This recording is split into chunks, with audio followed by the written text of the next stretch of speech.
Welcome to Choice Classic Radio. Like us on Facebook, subscribe to us on YouTube, and help keep this show alive by donating at choiceclassicradio.com. For more of your favorite old-time radio shows, join us on our companion podcast, Choice Classic Radio, Mystery, Suspense, Dramas, and Horrors, where we bring to you the most mysterious tales that the golden age of radio had to offer. And now, with over 167 episodes broadcast on NBC Radio from 1949 to 1953, we bring to you Dangerous Assignment. Wheaties presents Dangerous Assignment.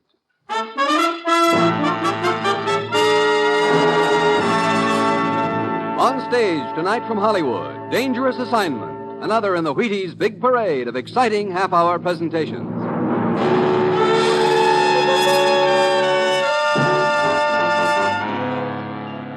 Dangerous Assignment, starring Brian Donlevy as Steve Mitchell.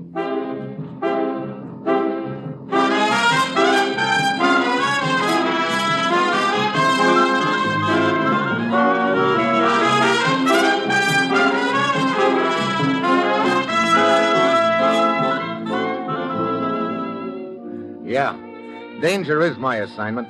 I get sent to a lot of places I can't even pronounce. They all spell the same thing, though, trouble. But when I walk into the commissioner's office, I don't realize that this assignment is going to end up with me depending for my life on my own cigarette lighter.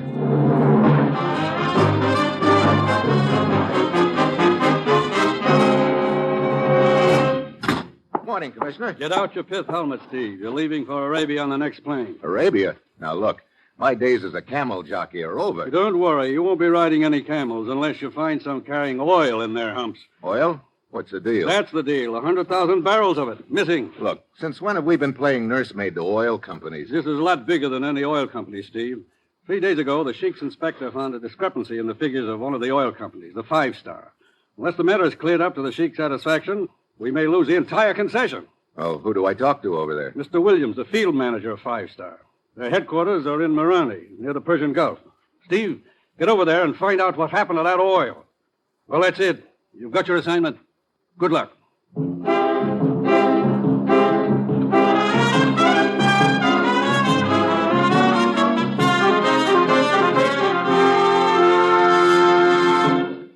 I have a recipe for you. Now, it's real simple, so you needn't bother writing it down. Take 4 or 5 people, or as many as your family holds.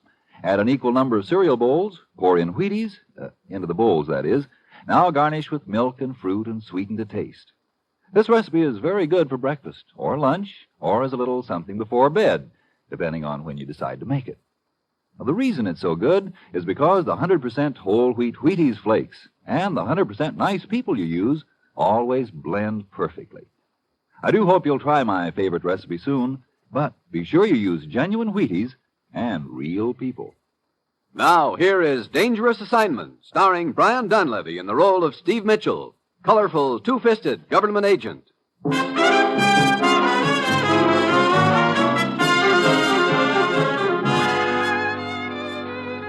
Yeah, this is going to be a breeze.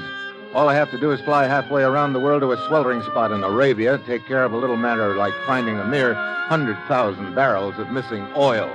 And I've got a strong hunch that somewhere along the line I'll run into someone who'll say, "Drop dead" to me and mean it. It's Thursday when I get to Marani, and Williams, the field manager of Five Star Oil, is waiting for me in his office, together with his assistant, a guy named Haroon. Well, I'll tell you all I know, Mitchell, but that isn't much. On our last shipment, the Sheik's inspector claimed we were 10,000 barrels short of what their figures showed we'd pumped out of the ground. The Sheik gets royalty on every barrel, so he was pretty sore about it. Yeah, I can imagine, Williams. Haroon here can probably tell you more about this than I can.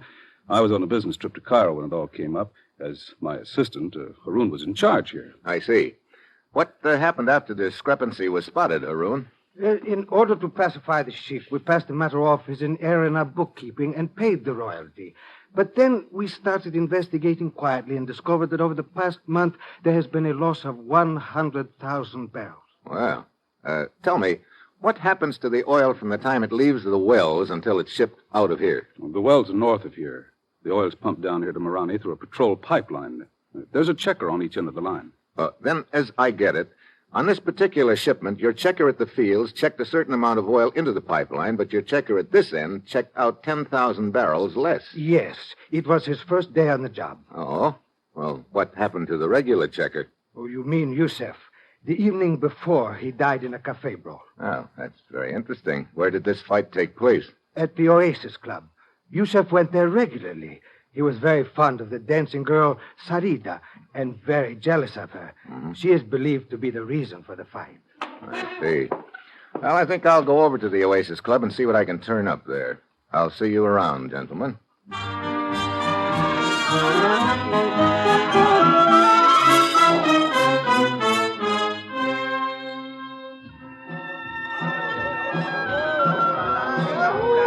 Good evening, Effendi. Welcome to the Oasis Club.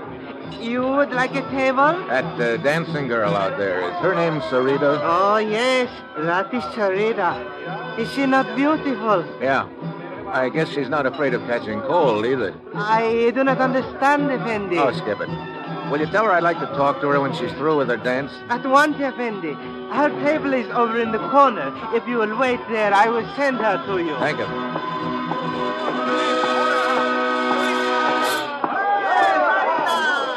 Yes? Oh, I'm sorry. I thought this was Sarita's table. Oh, but it is.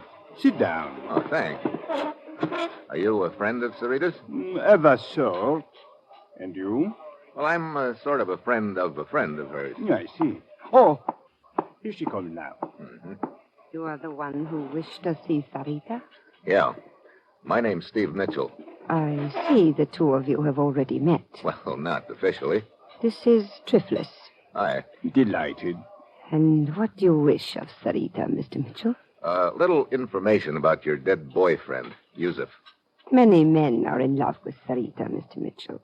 It is a pity, but it is fate. Yusuf was merely one of them. I see. Well, was it fate that killed him? I do not understand. How did it happen? It was during my dance. I heard sudden shouts. Then the lights went out. Such a pity. I might have saved Yusuf had I acted more quickly. What do you mean, Triflis? Well, I was standing over at the bar when the fighting started, but just as I got to Yusuf, the lights went out, and there he was, lying on the floor with a knife in his back. Such a pity. He was a very dear friend of mine. I miss him greatly. Did Yusuf ever mention his job with the 5-star to you, Sarita? No. Sarita is not interested in such things. Oh? What sort of things is Sarita interested in? Her beauty. Modest little daisy, aren't you? Modesty is for the unlovely. Is she not completely charming, Mitchell? Well, that's one word for it. This fight that killed Yusuf took place 4 nights ago, right? Let me see. Yes, that is correct. I remember because the next morning I made a business trip to the coast. What kind of business you in, Triflis?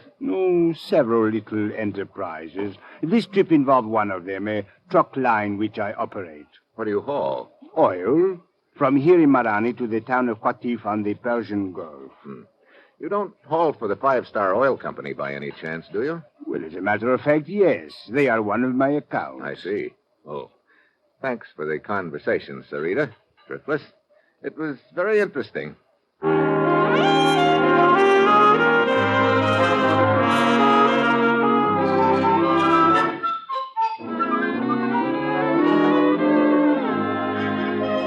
Haroun, Yes? this swindle has undoubtedly been going on for some time. Yes. If the missing total adds up to 100,000 barrels. Now, look, suppose all the oil has reached this end of the line. Could amounts of it be stolen after that? Why, it would be very difficult. What happens to the oil after it gets here? It is pumped into large storage tanks. Are those tanks checked regularly? Fairly regularly. Well, then, after that, the oil is pumped into trucks and taken to the town of Qatif on the Persian Gulf. Why, yes. I believe I forgot to tell you that. I picked it up. Is it possible that a couple of extra truckloads could be slipped out without the company knowing it? Absolutely impossible. I checked the trucks out myself. I see. Incidentally, a guy named Triflis runs that truck line, doesn't he? Why, yes, he does. You know much about him? Why, of course. I'm sure he's a man of character. How do you know? Triflis is my brother-in-law. Oh? Hello, Mitchell. Turned up anything so far? Oh, nothing except a bunch of loose ends, Williams. That's too bad. Means my job if this mess isn't cleared up. It means your whole company and all the other oil companies, too. Look, you say this pipeline is patrolled. Yes. By plane, every day. Who's your pilot? Guy named Dean. Matter of fact, he should be getting ready to take off right now. Well, call the airfield and tell Dean to wait for me. I'd like to go along for the ride.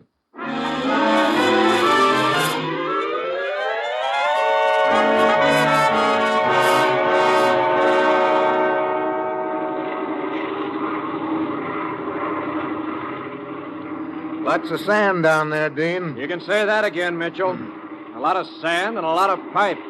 And this is about the most monotonous job in the world. Yeah, I can imagine. You keep this baby at a pretty low altitude, don't you? Have to, so I can spot leaks in the line. Look, could anyone tap into the pipeline without your spotting it? I don't see how. Even if they tried it at night, I fly so low I could spot the tire tracks the next day. And you can see yourself there's not a track in that sand for miles around. Yeah. Hey, getting kind of dark. I guess waiting for me made you later than usual, huh? Oh, a little, but that's okay. The water over there, is that the Persian Gulf? Yeah. How far from here is it? Oh, 8 to 10 miles. What are those ruins over there on the coast? That's what they call the lost city of Inzak. Several thousand years old. Great spot for archaeologists. Wait a minute. What's the matter? I thought I saw a light over there. Probably a reflection off the water. Nobody's been around there for at least 6 months. The last expedition was from London, I think. They still have their equipment stored in a warehouse over in Qatif down the coast. Oh, yeah? Hey, just a hunch, but I think I'll take a trip over to Qatif as soon as you get this buggy back home.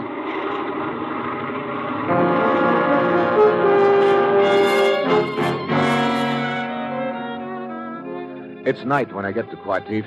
I nose around until I locate the warehouse right on the waterfront and all boarded up. The sign on it says Royal Institute of Archaeology, London. I nose around some more and find out that the warehouse is owned by an outfit called Gulf Enterprises. I head for their office. I wonder if you could tell... Well, my old friend Triflis. Hmm? Oh, Mitchell, is it not? It is? Yes, but of course. We met at the Oasis Club in Marane only last evening. The beautiful Sarita... Yes, my compliments to the beautiful Sarita. Don't tell me that you run Gulf Enterprises. Why not? Looks like you're a pretty enterprising gent. A truck line, a warehouse. Warehouse? Oh, yes, the one at the waterfront. I had almost forgotten the place. I have not been near there in months. That archaeology outfit rents it from you, huh? Yes. They still have much of their equipment stored there. They send me a check every few months from London. Why'd you ask? Oh, just curious. You seem to have your finger in quite a few pies, Triflis. Indeed. Indeed. You truck oil here to the coast for the five-star outfit. You also happen to own a warehouse that's rented to an outfit who's been poking around in some ruins up the coast. And? And you also happen to be the brother-in-law of Haroun, the assistant manager of Five Star, to say nothing of being a friend of the dead checker, Yusef. This is all quite accurate and interesting, Mitchell. But what does it prove? It doesn't prove anything, Triflis, but it sure sounds like a nice, cozy arrangement. I'll be seeing you.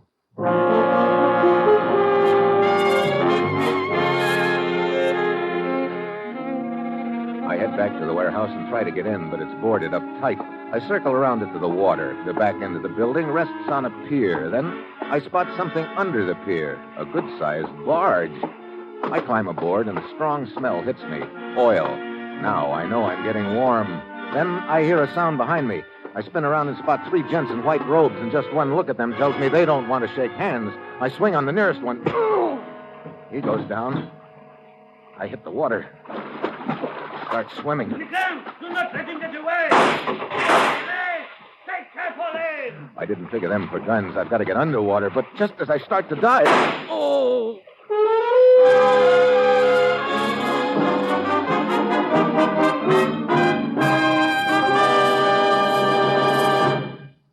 Now, here's something you'll be glad to hear. There aren't any rules. You can eat Wheaties any old way you happen to like them. It's all we could do. Every time we think up a nice, easy rule, like putting milk and fruit on Wheaties, some guy out in Seattle is caught using cream. If we decide on strawberries, Sure as shooting, people start smuggling a banana to the table. One time we made a rule about Wheaties and peaches, and we found a Southern lady eating Wheaties right out of the box. We say Wheaties for breakfast, and women put them in their husbands' lunch pails. We say eat them at bedtime, you take them on picnics. You're wonderful. So, like I say, there aren't any rules. Well, maybe just two. Eat Wheaties the way you like them, and buy them at your grocery anytime you need them.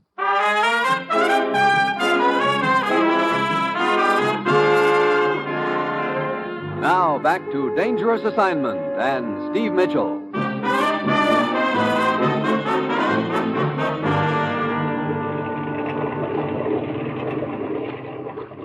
There he is, floating in the water. Stop the launch. Abura, Abdul, pull him out of the water. Easy, easy. So, put him down on deck. Oh, my head. Oh, he's still alive. You want to bet? You're lucky. This is lucky? It appears the bullet merely creased the skull. Well, if it's all the same to you, I like to part my hair on the other side. Hey, look, who are you? Lieutenant Samka of the police. We heard shots and came here in the launch to investigate. You were floating in the water about to go under. Well, thanks for fishing me out. It's now my turn to ask questions. Who are you? Steve Mitchell. Steve Mitchell.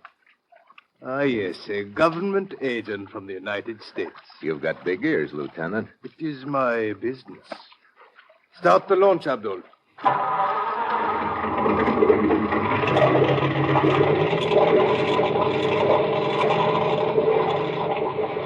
Yes, you are here to investigate the oil scandal. Or is the purpose of your visit rather to whitewash the company involved? That's a pretty bad guess, Samka. Hey, where are we going? Back to the dock. Well, it's been a short acquaintance, but a happy one, Lieutenant. Thanks again. Oh, do not think that our acquaintance will be ended when we reach the dock, Mitchell. I will be seeing you again soon. Oh? Yes, indeed. I will make a point of it, Mitchell.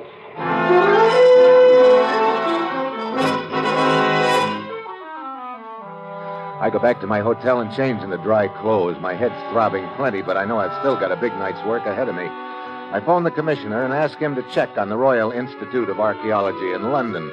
An hour later, he calls me back and tells me the phonies, it's an outfit. So there's no record of them in London. Next, I call Williams, the field manager. What's on your mind, Mitchell? Ever hear of the lost city of Inzac, Williams? Sure.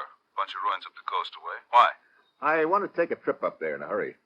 How do those ruins tie into the deal? That's what I want to find out. Can you get your pilot to fly me up there? Tonight? Tonight. There's no place to land around there. That's why I'll need a parachute. Parachute? You gonna jump? You know a quicker way of getting down? No, but... Okay, Mitchell. If you think it'll accomplish anything, go ahead. It's probably too late as far as I'm concerned, though. What do you mean? Just got a call from the president of the company. He wants me to meet him in Cairo. I got a strong hunch I'm going to get canned. So I guess you are on your own. But be careful, Mitchell. Yeah. How about the plane? I'll call Dean right now and tell him to get out the airfield and warm it up. He'll be ready for you in a couple of hours.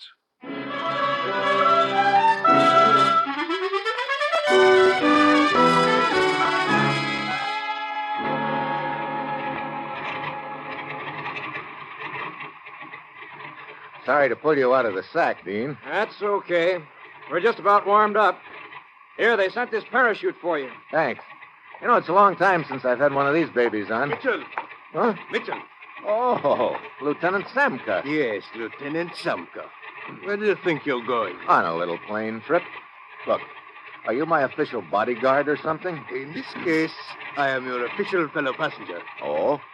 Well, I don't think you'll like this trip, Samka. It involves a parachute jump. Oh, then I must provide myself with the necessary equipment. Hey, that's my parachute. It was your parachute. Now it is mine. Look, if you want to go on this trip, get your own. Thank you, but I prefer yours. It might be safer. Oh, you don't trust me at all, do you? Frankly, no. Well, what am I supposed to use for the jump? A beach umbrella? I think there's another parachute in the hangar, Mitchell. Okay. Well, I'll be with you in a minute.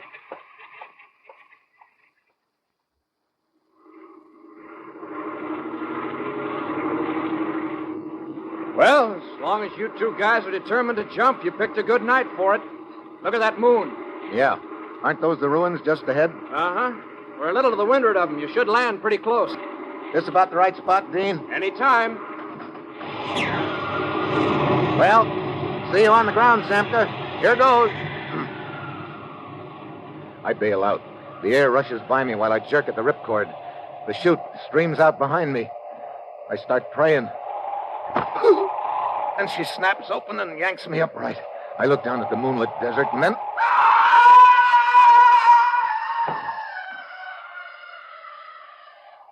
It's Samka. But his chute didn't open. I turned my head away, and then I realized his chute was supposed to be my chute. And I'm pretty sure that somebody has made sure it wouldn't open. A minute later, I'm on the ground right beside the ruins. There's nothing I can do for Samka. I find the building better preserved than the rest. There are tracks leading in and out. I go in, and the smell of oil hits me right in the face. There's a trap door in the floor. I start to open it. Then I freeze. Footsteps outside. I duck back into the shadows. Hold it right there. Let me get my light on you. Well, if it isn't Haroun. Mitchell, what are you doing here? I guess I don't need to ask you the same question, Haroun. But you do not understand. I was merely... Save it, Haroun. Open that trap door. Trap door? Right there in front of you. I don't think we're going to find down below what will surprise either one of us. Mitchell, you must listen to me. Open it. Very well. Short flight of stairs and more oil smell. Okay, you go first. And remember, I've got you covered. Hey, pretty large basement for an old ruined building, isn't it? Yes, it seems to be. Okay. Stay put while I flash my light around. Yeah, there it is. A small pipeline? Yeah, a small pipeline underground heading straight west toward the 5-star pipeline. No wonder Dean couldn't spot anything from the air. Well, it was a pretty neat scheme, Haroun. Mitchell, I swear, even though he is my brother-in-law, I did not dream until now that he... What are you talking about? Why, my brother-in-law, Triflis. I realized that you suspected him, and it aroused my suspicions of him. I also found out he owned the warehouse that the expedition had rented. I came here to investigate. I realize now that your suspicions were justified. Look, as assistant field manager, you could have engineered the whole deal, and Triflis was in a good spot to help you. Now you're trying to pin the whole deal on him. No.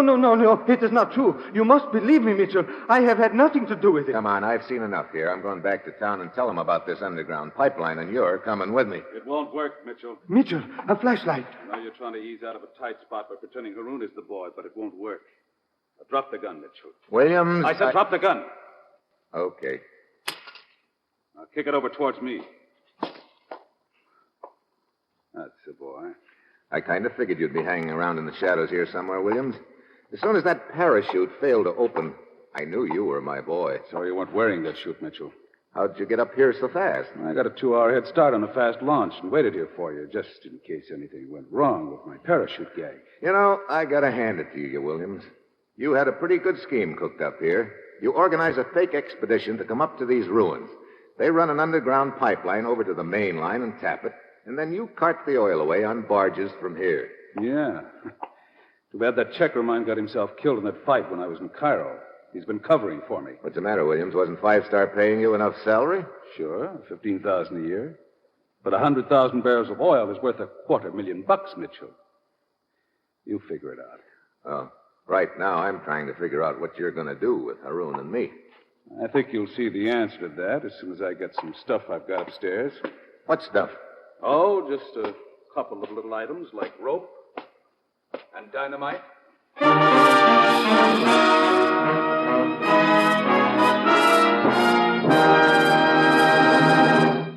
Some people are very lucky. They don't have to buy Wheaties. They just pitch a no-hit, no-run ball game or slam the apple out of the park, and they win a whole case of Wheaties. Take Ralph Kiner. He's probably still working on the last of the 54 home run cases he got last season with the Pittsburgh Pirates. Ralph figures Wheaties are plenty okay. He told us, "I don't think there's a breakfast dish anywhere that can beat milk, fruit, and Wheaties. Breakfast of champions." From that remark, I just figured that Mr. Kiner wouldn't even mind going out and buying his Wheaties if he had to. And I reckon you won't either. After all, it isn't much of a trip, just down to the grocery. And now, here is the conclusion of Dangerous Assignment.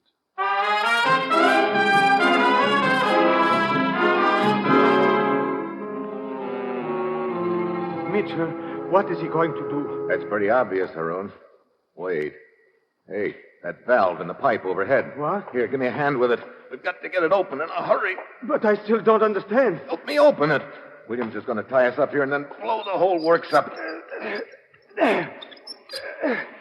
It is opening. Come on, get the valve wide open. There. But what good will it do to flood this basement with oil? Those fumes. The fumes and the oil are the only things that can save us, Haroon. Wait. Maybe we can follow the pipeline underground and escape that way. No soap. They filled in the tunnel all around that pipe.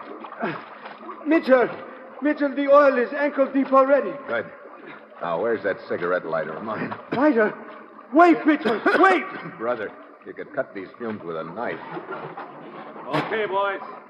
Get over the beam of my flashlight. Here we are, William. Hey, wait a minute. Mitchell, what are you doing? Just giving the place a little oil bath, Williams. What have you got in your hand? Drop it! Oh, no, you drop that gun, Williams, right now. You crazy, I'll fill you so full of holes. Oh, no, you won't. This is a cigarette lighter. I'm holding it right next to this stream of oil. All I have to do is make a spark with it. This whole place will go up in flames so quick you'll never make it to that trap door. Cigarette lighters don't always light, Mitchell. Sorry, Buster. This is an Evans. It never misses. I'll give you just 3 seconds. I could kill you before you light it. Try it. 1. Talking like a madman. 2. Wait! No! Drop the gun. Okay.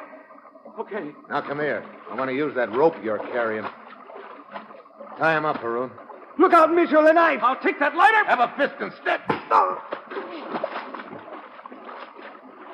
My. Well, I guess there's one way of rubbing his nose in it. Well, come on, Haroon. Let's get him upstairs.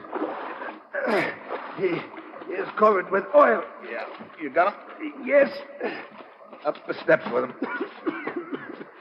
These fumes, Mitchell, one spark would have turned this place into an inferno.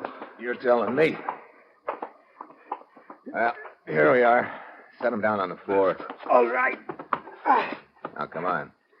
Let's you and me get some fresh air before we keel over. That is better. Mitchell, I must say you have nerves of steel. Yeah? Right now they're creaking a little bit. I could use a cigarette. Yes, of course. Here, I have one. Oh, thanks. How about a light? Oh, but your cigarette lighter. Oh, that. I keep forgetting to get flints for it. It doesn't work. What? But I heard you say to Williams that... Yeah, Williams didn't know I didn't have any flint in it. Mitchell, you were just bluffing. Look, when you've got no cards, you've got to bluff. But a bluff is the best poker hand in the world as long as the opposition doesn't call you. And Williams didn't call. Now, how about a match?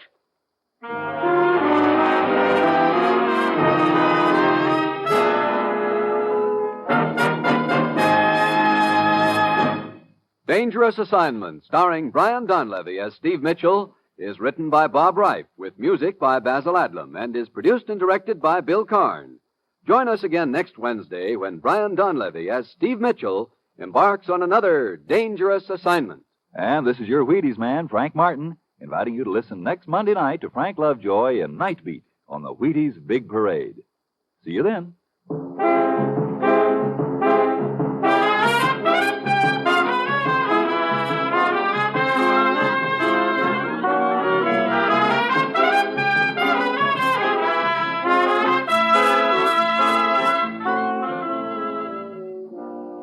Going to bake a pie sometime soon? Make it with Crust Quick, the Betty Crocker pie crust mix. You know it's a tender, flaky crust that's at the bottom of every delicious pie, sure as you used Crust Quick. And so easy. Just add water to Crust Quick. And what pie crust? Tender crust, tasty crust, rich, short, lovely crust, just like Betty Crocker makes. And you can make it. Just add water to Crust Quick. Crust Quick, the Betty Crocker pie crust mix.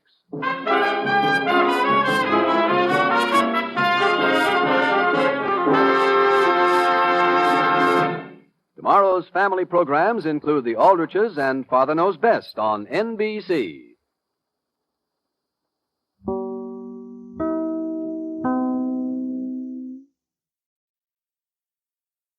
That concludes today's episode. We'd like to thank you and remind you to donate at choiceclassicradio.com. Remember, your donations make episodes like this possible.